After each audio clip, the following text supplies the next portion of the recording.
One,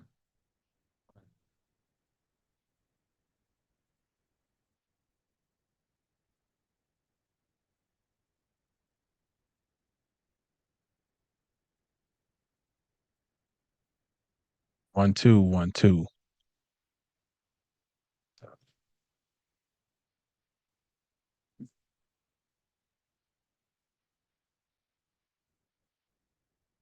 Mic check.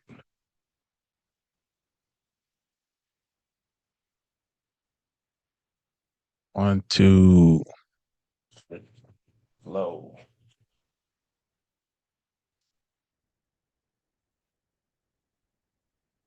1, 2. Okay, I can hear myself. Peace to the world. Giving a moment here. Let's see if we get a couple of people in, some of our regulars.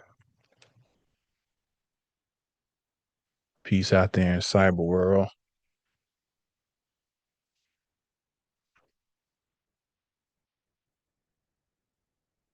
We're going to have a brief discussion today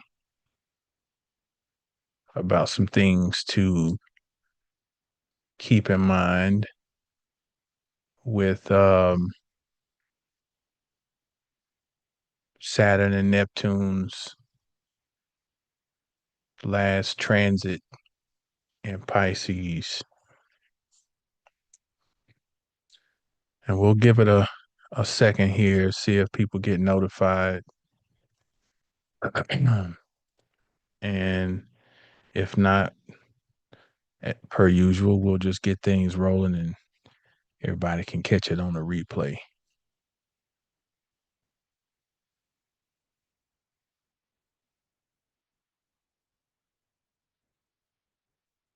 So while I'm waiting.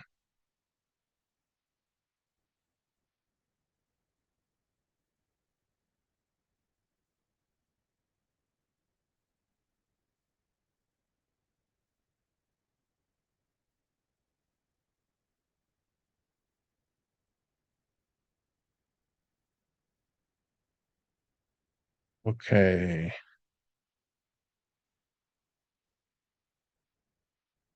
Peace, artistic, perfect life. You're welcome. Let's get this thing going here. People just have to funnel in as they do because we got to get rolling.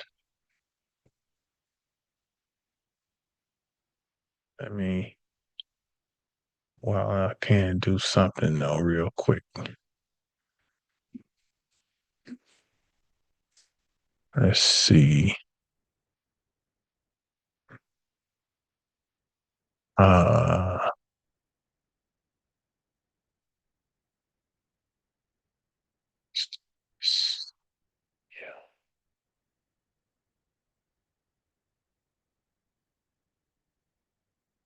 yeah, let's do that. Okay. All right. Peace, Harper, the author. Peace. Peace, Natalia. Okay, let's get this thing rolling. We'll let people filter in as they come. See if I can get through these little notes.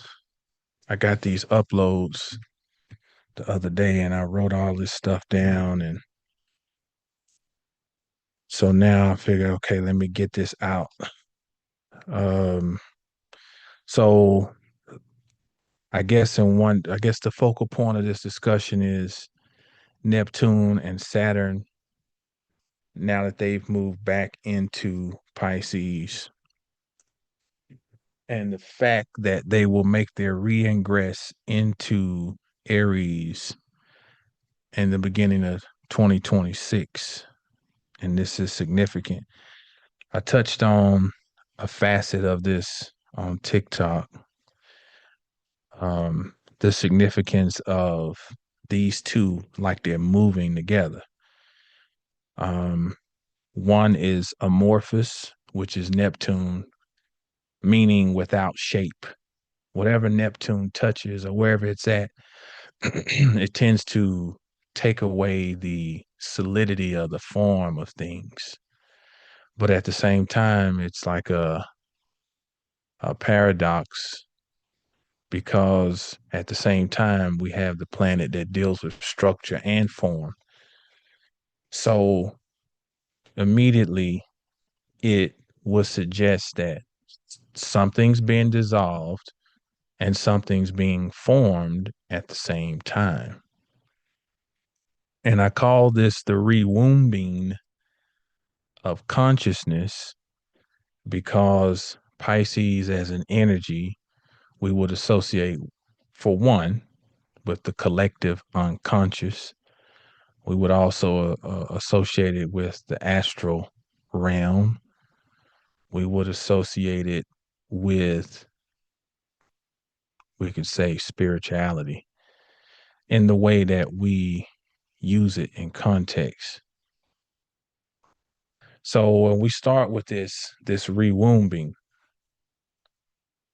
um, here's where we jump in. The womb takes on the nature of the ocean with its salinity. Um, we all know about, for women, for one, well, let's just stick with this, that when a baby is gestating, and all of us had to go through the period of gestation, we were floating in amniotic fluid. We were floating in salt water.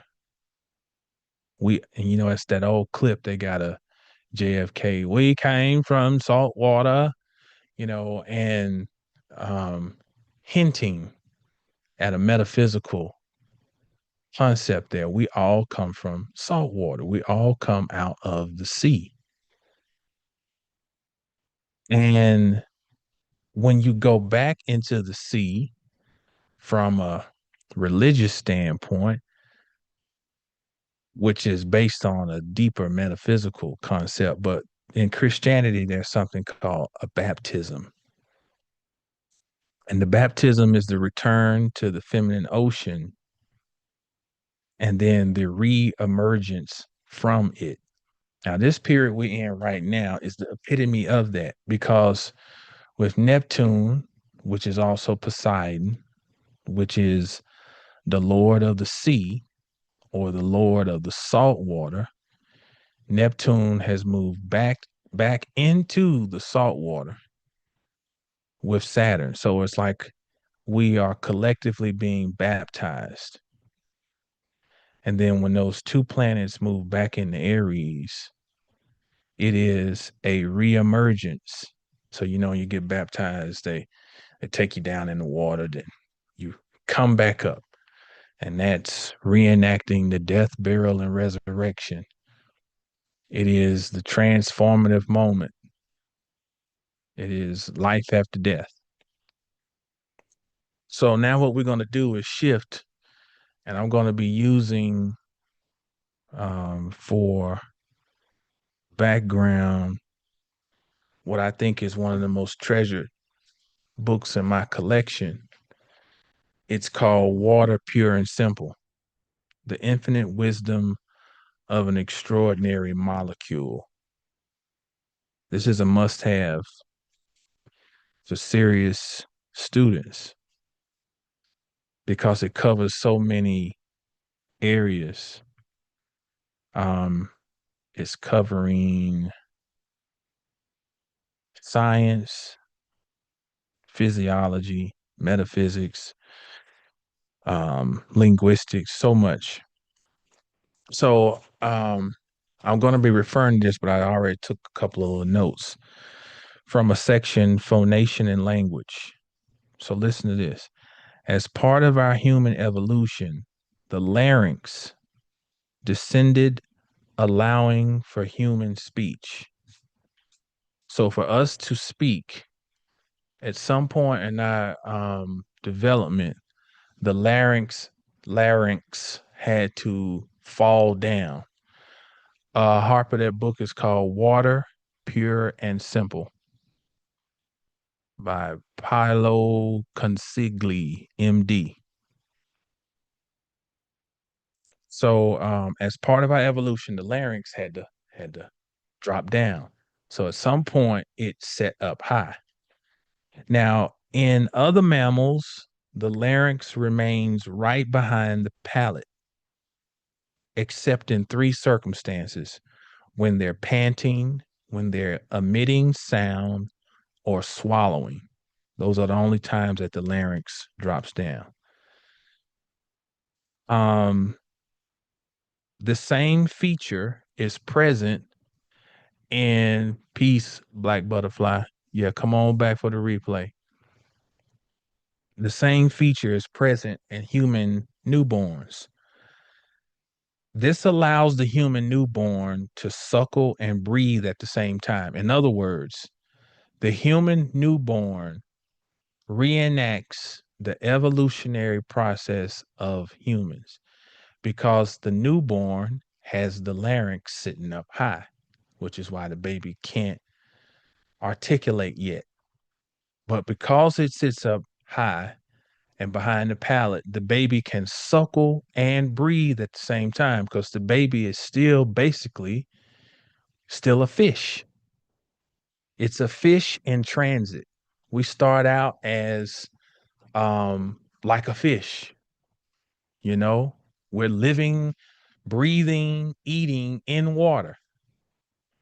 So the baby comes out, it still has that maintains part of that function because the baby is able to eat and breathe at the same time, or suckle and breathe. Peace, Shay, Sienna. Um, okay. Now, at around 18 months, the human larynx drops down into the neck, expanding the vocal passage. And this is where the baby is able to start trying to mimic sounds and words and, you know, dad, mama. Um, um, Now, around the same time, around 18 months, you know, we all had that soft spot in the top of our head when we first born. And around 18 months, that soft spot starts to harden up and close. And that's called the fontanelle. Peace, Sage. Now, the fontanelle is where the cosmic rays are still very much strongly influencing the new life, because that is where that represents the pineal gland, access to the pineal gland. So at the same time that the larynx is dropping and there's the first ability to form words or to start the process, same time the closure happens um, of the vessel that is housing the pineal gland. That's something definitely to take note of. The pineal gland, in many regards, could be associated with Pisces and the planet Neptune because it allows us to communicate, access um, the worlds beyond this that we come down into. So when that fontanelle closes and that larynx drops, you have officially come down into the 3D. Now, what's interesting as we are back in Pisces with these two major planets is that, and this is why this was titled as it was, the rewombing. It is like we are back into that amniotic fluid. And it's always harder for me to speak anyway. I have Mercury in Capricorn, so I like to think out things. My mind's much faster than my tongue. And sometimes I feel like my tongue is confounded. But even more so now because it's a pulling back into the energy that represents where we could not actually talk, but we could feel. And this is why when you look at a person's chart, the 12th house can give you indication of what imprinted the psyche before the child could speak. Even, even leading up to the age of 7, even though the child is speaking, but up to 7, um, I think they're called bronchial nerves. I can't remember. I have to get that. Um, it's in I forgot the term they call that. But what's going on in that child's environment is impacting the psyche of that child, unbeknownst to it, you know? So the 12th house naturally carries the signature of Pisces. And Pisces is where things are fused together because it's a porous environment, Pisces. And with Neptune there, this becomes even more porous.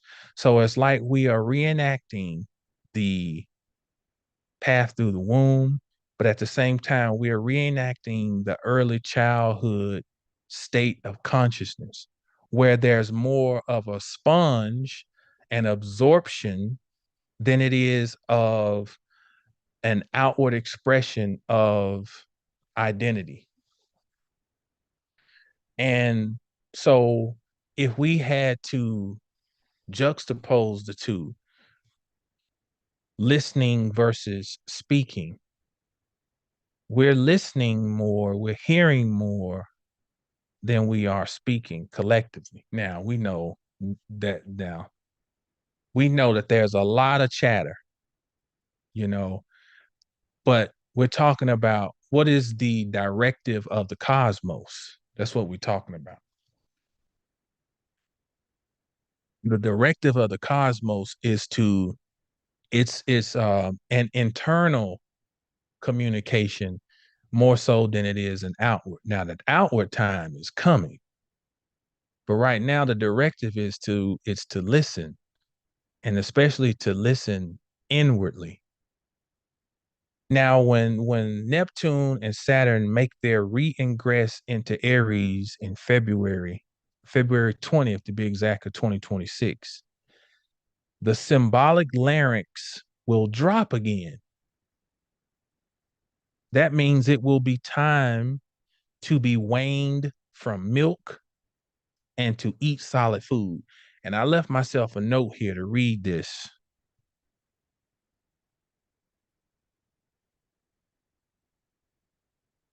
Um, Let me see here. Da, da, da, da, da. Hebrews chapter 5, 10 through 14. I want to read this because this is very poignant right now. I've started 9. And being made perfect, he became the author of eternal salvation unto all them that obey him, called of God and high priest under the order of Melchizedek, of whom we have many things to say and hard to be uttered, seeing ye are dull of hearing. See, hearing. How can we hear with so much chatter? I gotta say something. I gotta say something. What do they call this? Uh, um, influencer, creator. Gotta say something. But how can we hear when we're constantly talking? Of whom we have many things to say and hard to be uttered, seeing ye are dull of hearing. For when for the time ye ought to be teachers, ye have need that one teach you again, which be the first principle of the oracles of God, and are become such as have need of milk and not of strong meat. For every one that useth milk is unskillful in the word of righteousness, for he is a babe.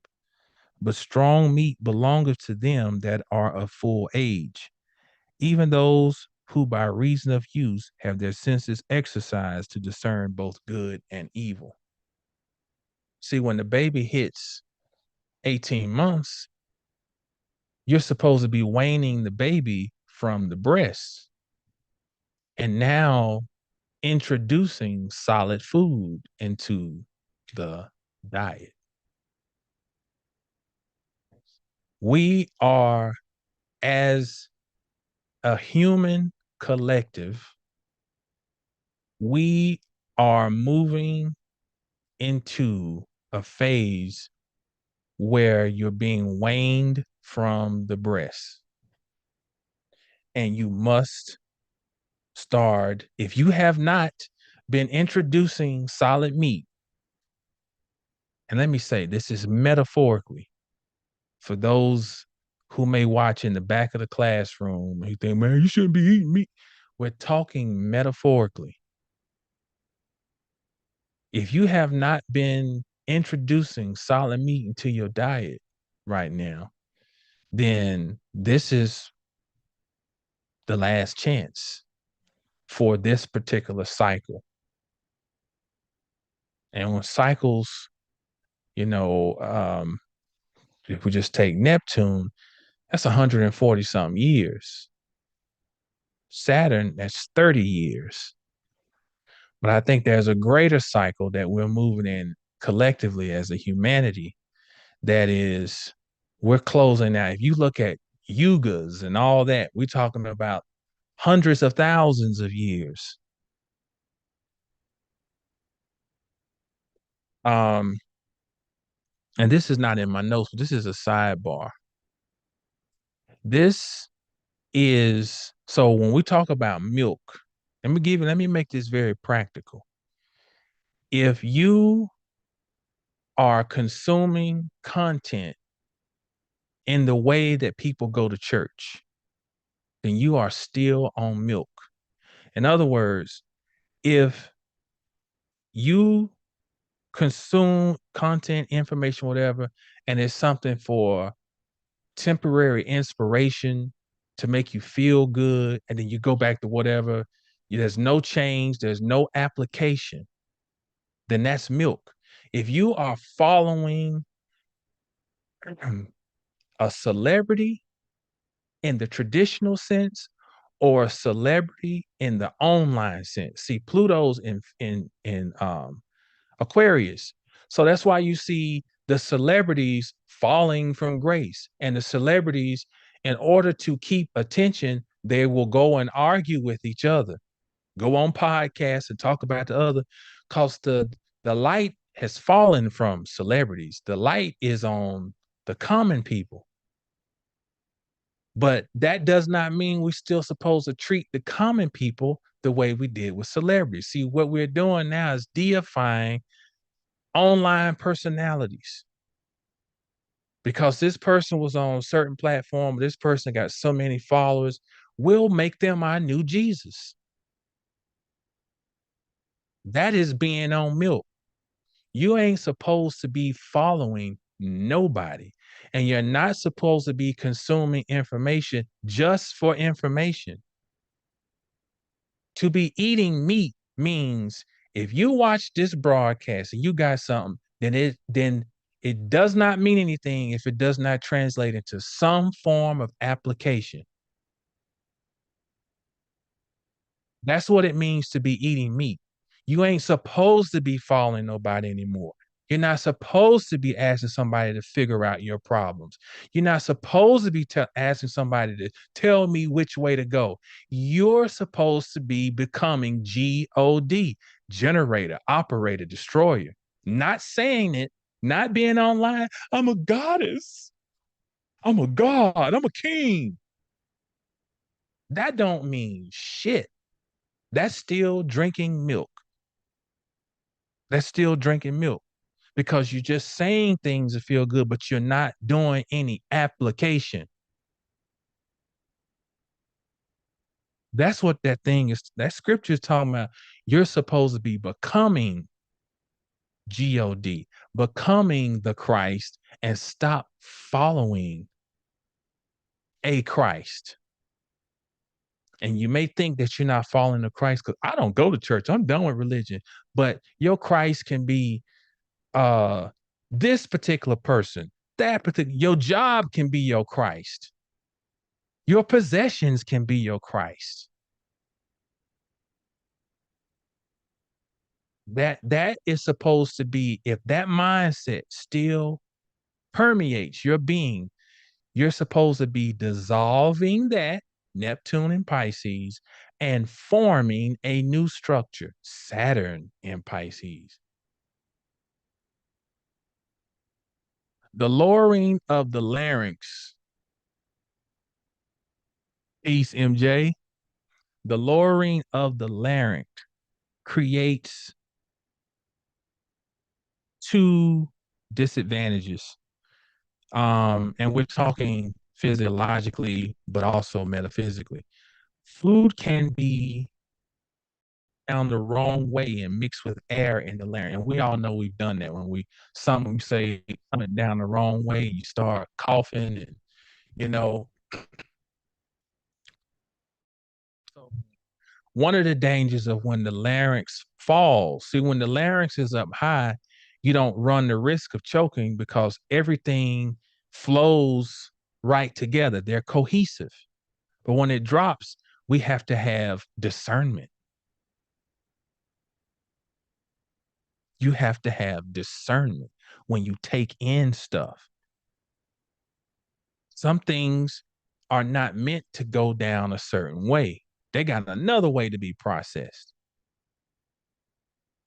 Where you breathe is not supposed to be where you consume. That's something else. That's a whole nother thing to ponder. Okay. So what I thought about with this is that it said, okay, food, food. Let's go to the whiteboard for a quick minute. Food. It made me think of something.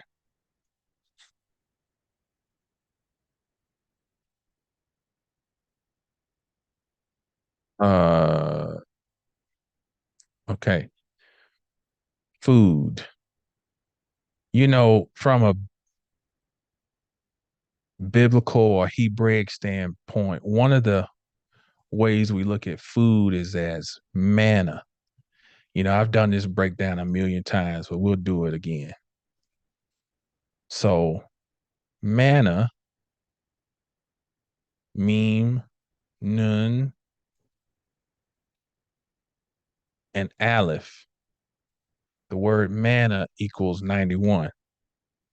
And manna is considered to be food, but on a deeper level, it's food from God, from heaven, right?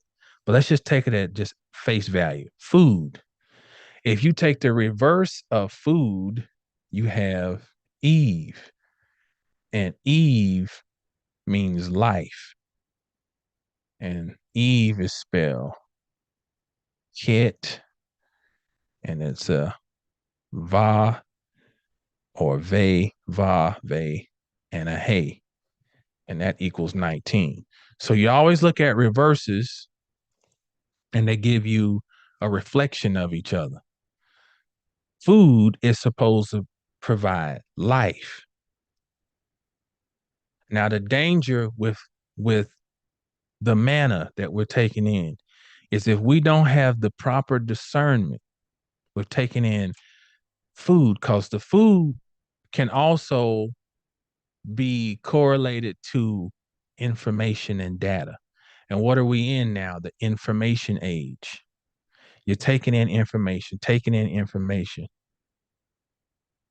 but the information doesn't always translate into knowledge. And for it to be life, it must be transform into knowledge or gnosis. So we're going to come back to that. So let me go to the second potential disadvantage.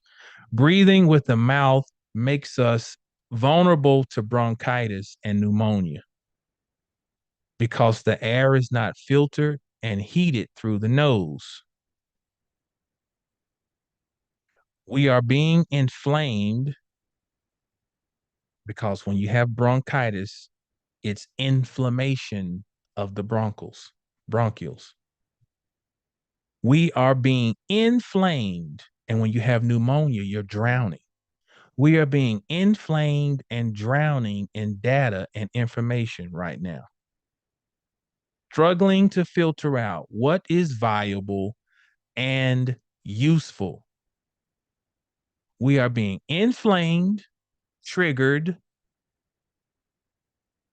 and drowning in data and information. I always talk about one of my college professors, Dr. Oh man, what was this? Dr. Now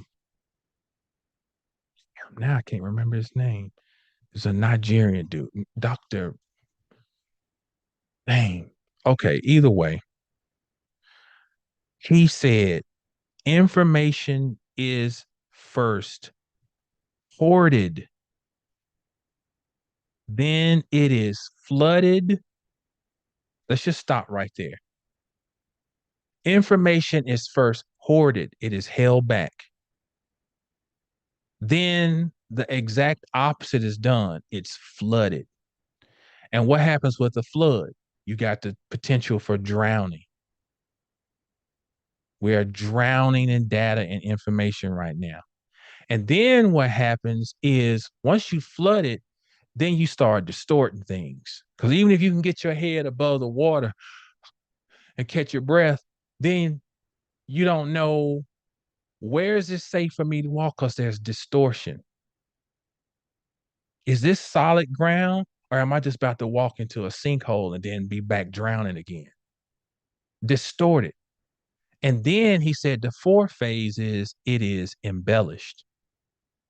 Over exaggeration of things, over exaggeration of self, over exaggeration of knowledge, over exaggeration of actual success and application of what I'm telling you.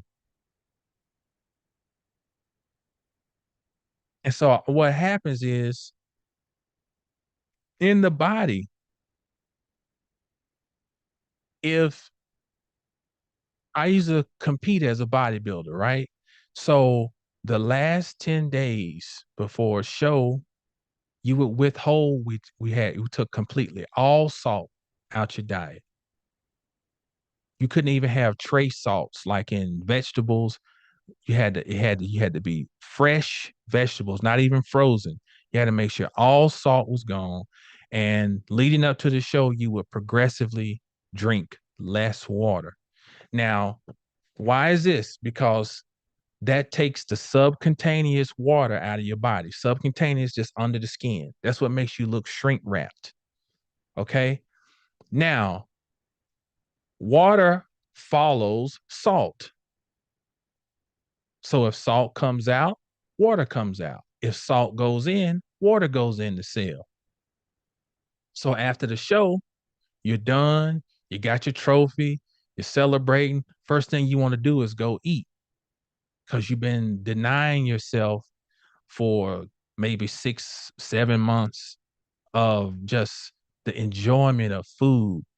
And you go eat and you drink. So you have all this salt put back into the diet and you're dehydrated. So you're throwing back fluids and your body swells up. Now you look like Incredible Hulk because your veins are popping and you know, but your ankles swell also because you have introduced too much of something that was not there. And you haven't given your body the opportunity to regulate it. So it normally takes a few days, about 3 days, for your body to then adjust back to the reintroduction of salt and water to the system. We are in kind of like that phase right now, choking, drowning in a whole bunch of data. And if you're not applying, then you'll find yourself you just doing good just to not drown. And so the energy of when I said it's more listening instead of talking, like this is the time right now to be whatever you've been working on, including yourself. You're supposed to be doubling down on it. Even at even if it feels like you ain't making no progress, you must resist the urge to try to come and um force your way out prematurely, force your way out of the womb. No premature birth, because premature birth stifles the lungs, the respiratory system, and the respiratory system processes what? Breath. And breath is what? Spirit.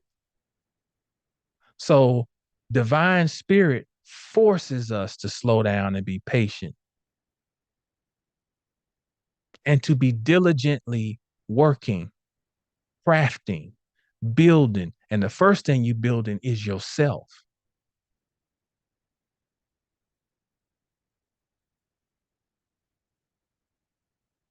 There is an emphasis and great need for breath, spirit control. The lowering of the larynx allows for this and the storage of oxygen, allowing us to submerge ourselves in water. This is the advantage of the human evolution where the larynx drops. We have the choice now and the ability to turn on certain features of our physiology. One being that, okay, we can't live in water like we did, but we can make adjustments when we do go into the water. We can submerge ourselves and learn how to control our breath. And so, this submergence into water, which we are in now, speaks to emotion and the subconscious mind. Some of us really, really, really have to pull back from the world and focus more on reprogramming your subconscious mind.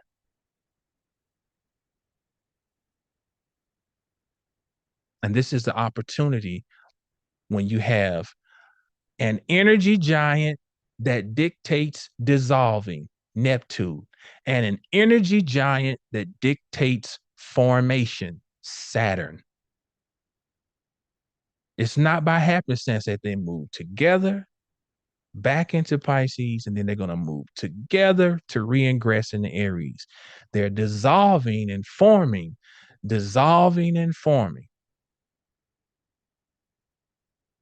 And this dissolving first goes on internally in our subconscious mind. And one of the main things we have to tackle is fear, because they are closing out cycles, which naturally is going to make us reflect on things, trauma, disappointments, upsets, failures of the past cycle.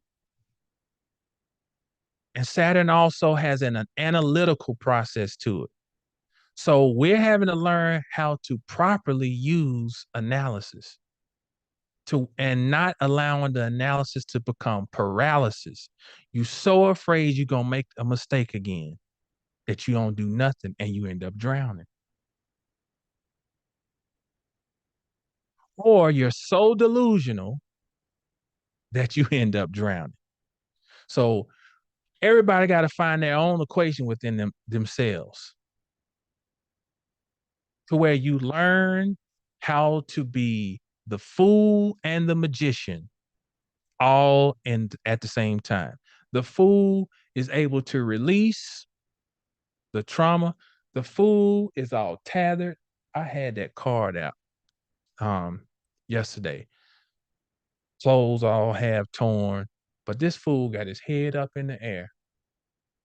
And what little bit he got left, he ain't worried. I'm taking what I got. I got my walking stick, and we out. But the magician is more analytical because there's a table set before him. And if you watch He-Man when we were little, well, I guess if you're old enough, he would put his arm up by the power of Grayskull. I have the power. So the magician got his hand up.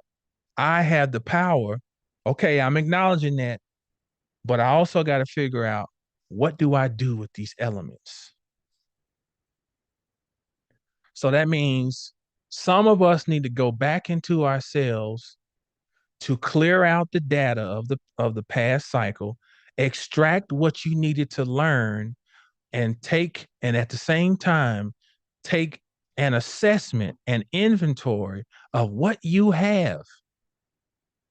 You don't have time to operate in fear.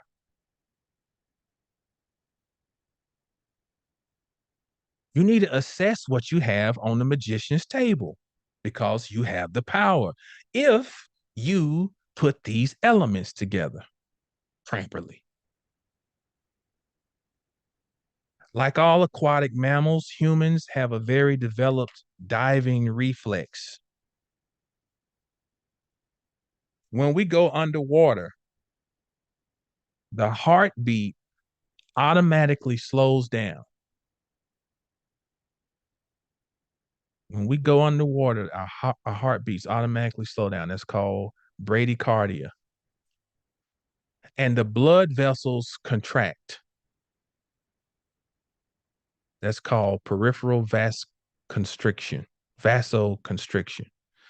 Both mechanisms are designed to provide an adequate supply of oxygen to the brain. So, what can we glean from that? When we go underwater, the heartbeat slows down, the blood vessels contract. We become more efficient at processing and supplying oxygen to the brain. So let's hang our hat on the heart, though. That would suggest that this time we're in is a time to, and I know it gets so overdone on the internet, but to heal or to move deeper into the process of healing your heart. Now, let's take it from just philosophical, though, to practical. What is the heart? The heart is Leo. In Kabbalah, why is the heart so significant? Because it's Tifereth, and everything flows in and out of Tifereth on the tree of life. Because Tifereth is the sun. The sun is the engine of our solar system. The sun is the engine of your car. The heart is the engine of your body. The heart is the engine of your consciousness. So the heart deals with what does joy feel like to us? What does it feel like to create as a child? What does it feel like to express love? That is, those are three practical attunements to healing the heart.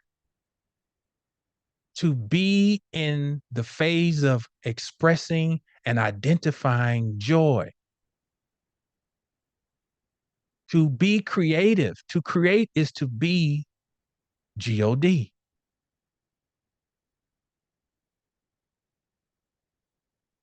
And to exude love, to push it out, because love is a voltage, it is a force.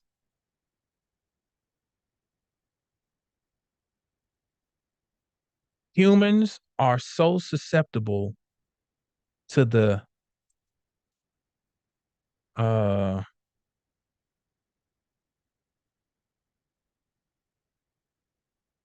to the diving reflex that we can elicit it by submerging only our face in water.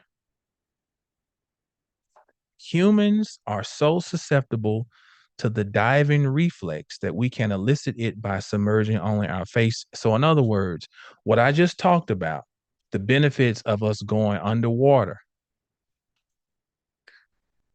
that can also be attained by submerging the face. Now, think about that.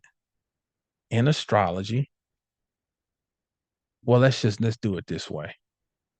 Let's do it this way. The face is the mask.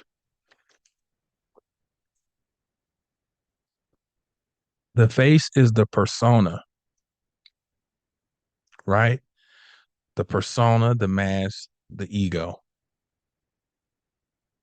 So when you're submerging the face in the water, you're submerging the ego. It's a baptism ritual. So these two planets that will move in Aries, and they were in Aries, then they went back into Pisces. So it was almost like submerging our face, taking their first ingress and then into the sign of identity and initial ego seed, taking it back into the water, submerging our face into the water, slowing ourselves back down so that we can go back into ourselves. And this leads us back to baptism. And that name is associated. John the Baptist, John in Greek would be Ionis. And Ionis means fish. Fish. Taking the fish back into its habitat. And this you know, one of my cohorts, Tiffany, sent me a text a while back, and she had gotten an um upload about the significance of the baptism, and I'll share a little bit of it. Um,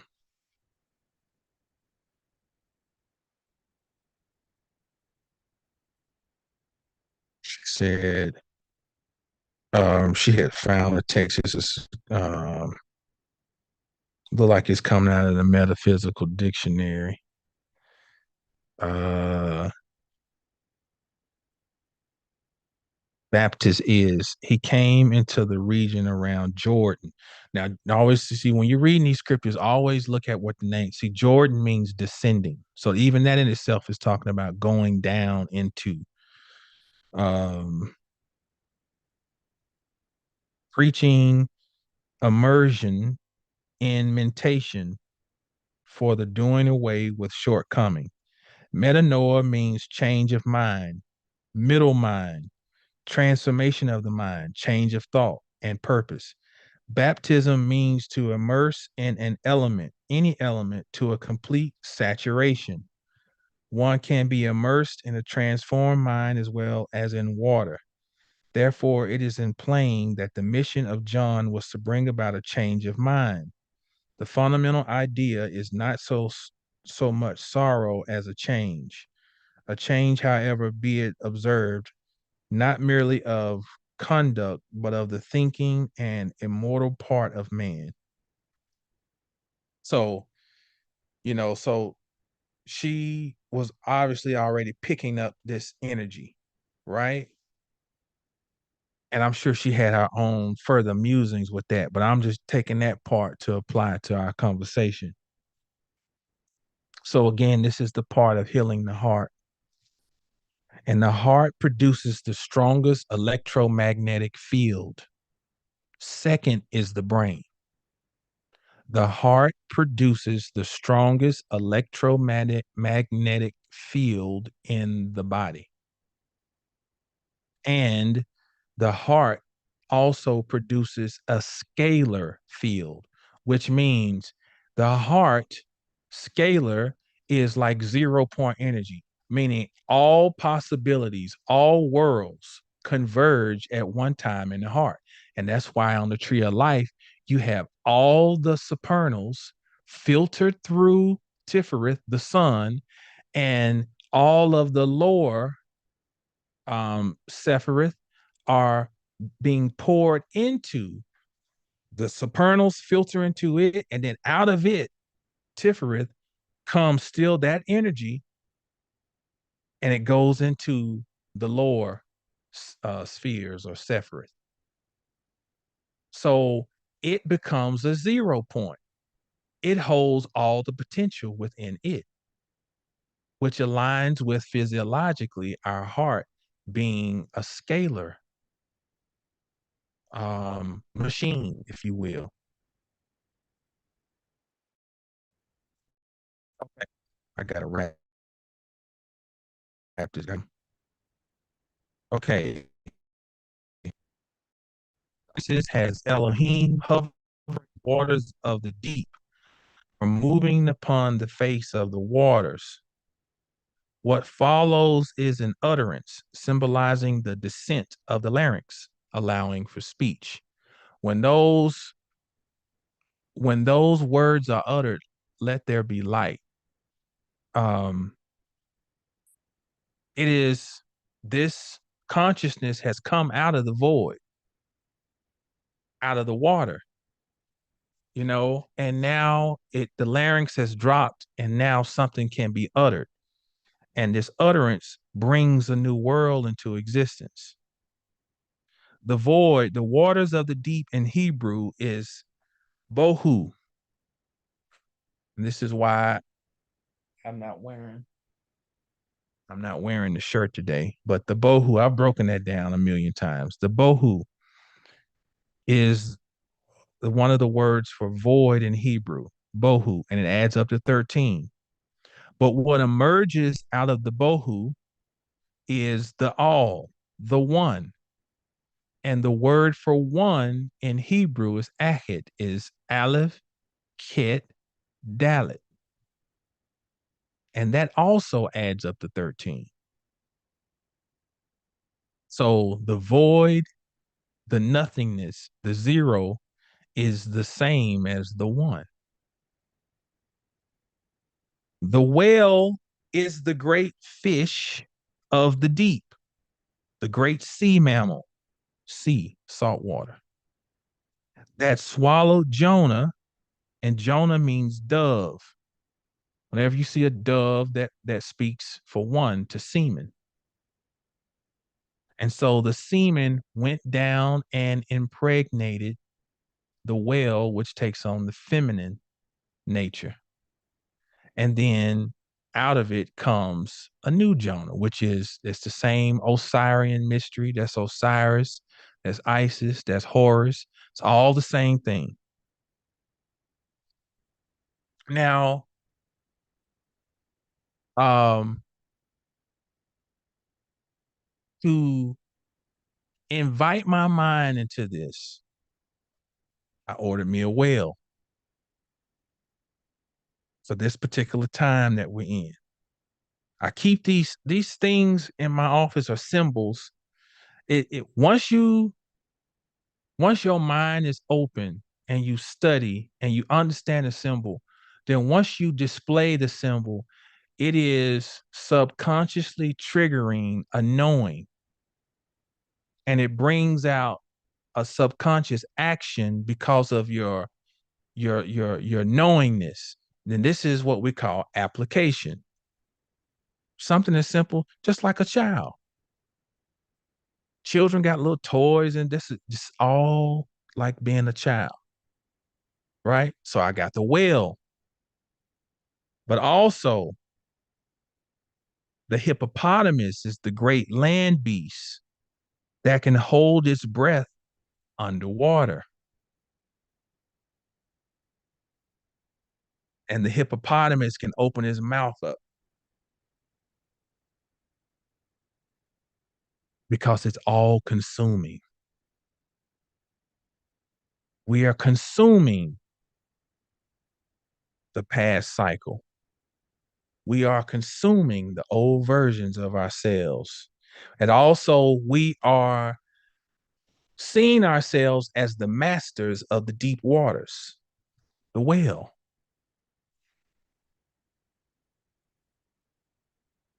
The glyph of Capricorn itself represents a transition from sea to land. So you have the land animal with the horns in the front with a tail on the back. It's a goat and a fish, is what the glyph of Capricorn is. So this kind of ties in some of that because, like I said, it can swim very proficiently and hold its breath underwater, and it transitions. But this is the great land beast. The hippo is also representing the great mother, Haroet in Kemet, the great mother. The hippo is all consuming animal, is an all consuming animal. Yeah, sperm whale. That's right. Um, let's see. Let me go. We're gonna go back to the thing here. Boom. Okay. I want to show this.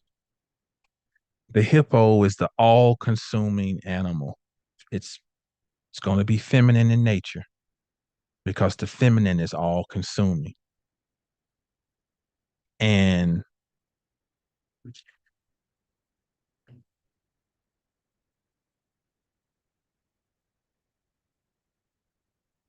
I don't have where's my pen?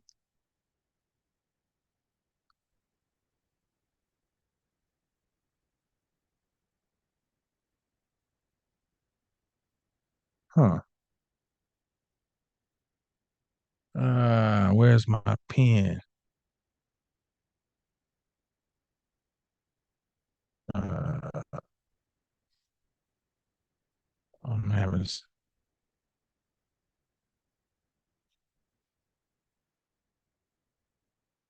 okay. Let me go back out of this.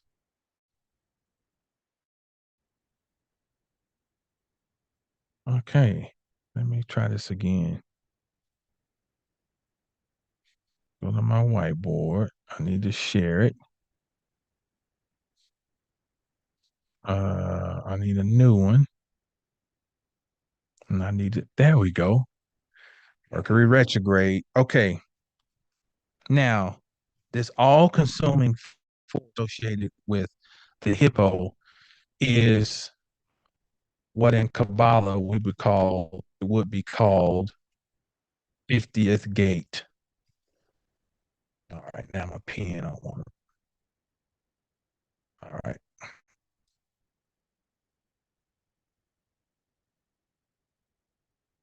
let's try this again.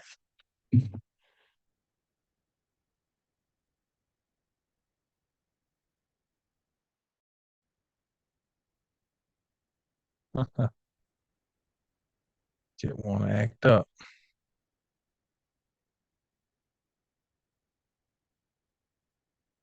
Hmm. See if I can do it with my finger. All right. The 50th gate in Kabbalah is supposed to be of understanding. But these authors don't give you, when you read A.E. Waits, they don't go into anything because they're not trying to share anything. And sometimes you wonder if they really even know themselves. But he gives you a clue that the Hebrew word fool, fool is adds up to 50. Now, why is that significant? Because 50 or the word cool means consumption. Like in Arabic, because Arabic's a sister language of Hebrew. So Arabic um, Kul, kul means to eat. And you're eating, you're consuming, right? Um, so there's something here about this energy, about consumption with the hippo. Now, do I want to talk about this yet? I guess I'll go ahead and mention this. No, I'll come to that. Keep that as a place marker. Now, this hippo would as would be classified as a behemoth.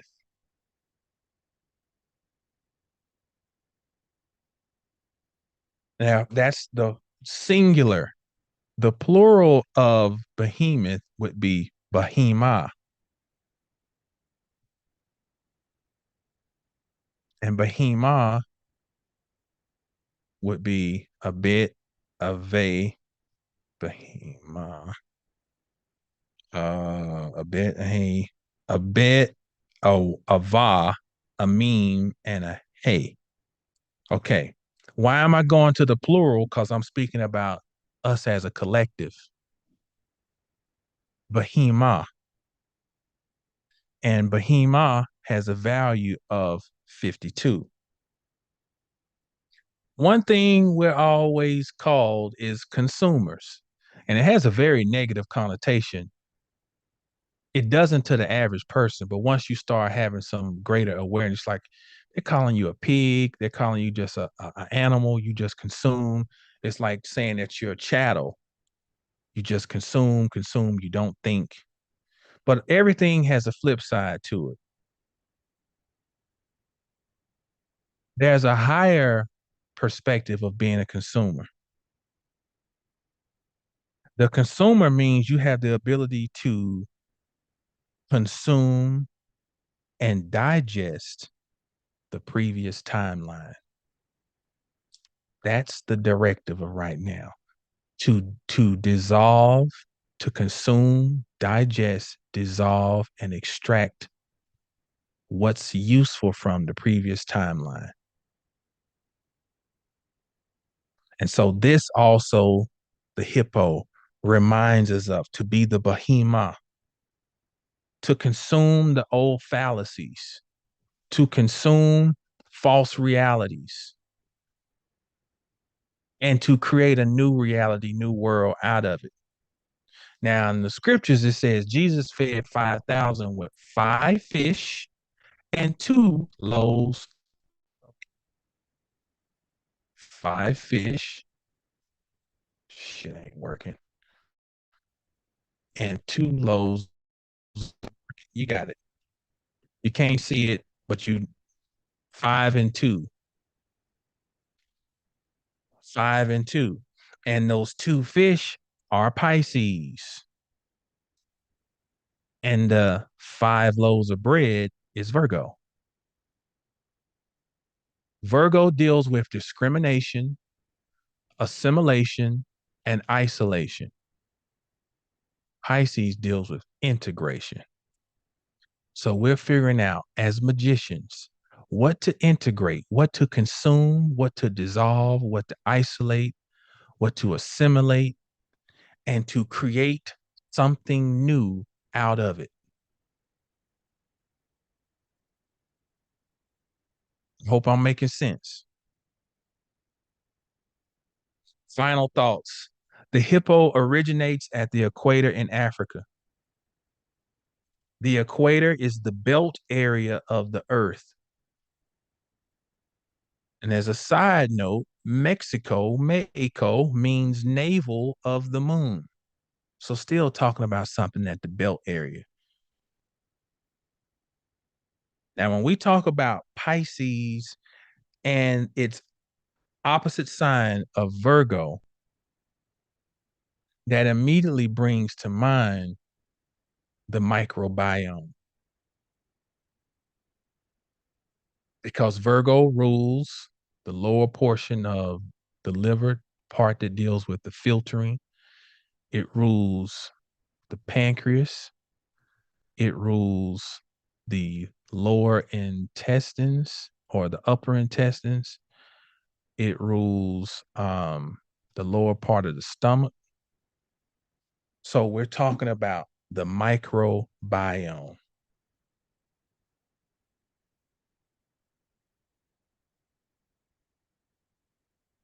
On a physiological level, there's great emphasis on the microbiome.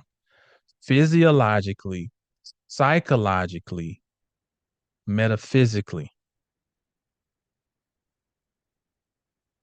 strengthen your microbiome, which starts with what?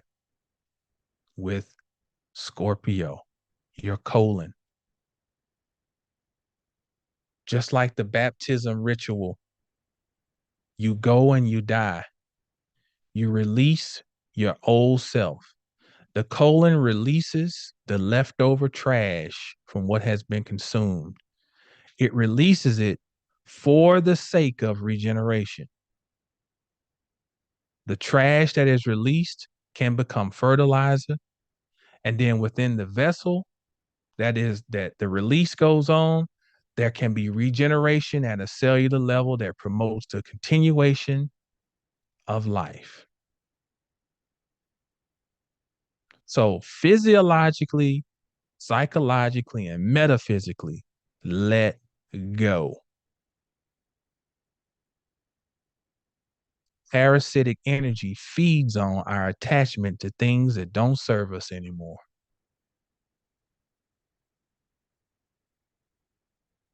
Final thing we need to keep in mind.